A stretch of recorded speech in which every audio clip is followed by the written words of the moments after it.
In today's video, I'm going to teach you how to find day from date in Microsoft Excel. This is a quick and useful Excel skill that can help when you're organizing schedules, reviewing deadlines, or analyzing dates in a spreadsheet.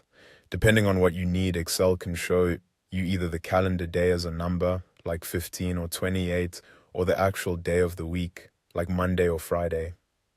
To get started, open the Excel file where you want to work with your date. Once your spreadsheet is open, find the date you want to reference, and then click on an empty cell where you want the result to appear.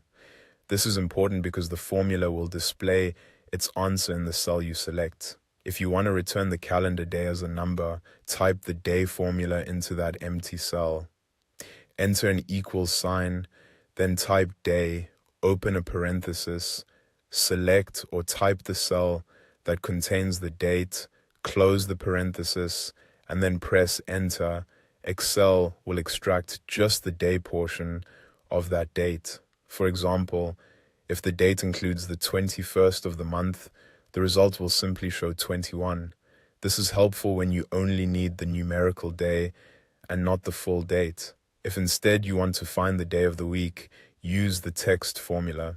In the empty cell, type an equal sign, then text, open a parenthesis, select the cell containing the date, add a comma, and then type 4 lowercase letter d characters inside quotation marks. Close the parenthesis and press enter. Excel will then display the weekday name for that date, such as Monday, Tuesday, or Saturday.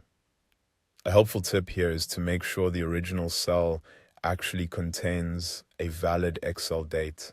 If the value is stored as plain text instead of a real date, the formula may not return the result you expect. If needed, you can first confirm that Excel recognizes the entry as a date by clicking the cell and checking how it appears in the formula bar or by changing the cell format. Also, if you're working with multiple dates, you can enter the formula once and then copy it down to the rest of the cells. That makes it much faster to apply the same function across an entire list, and that's all there is to it. With either the day function or the text function, you can quickly pull useful day information from any date in Microsoft Excel.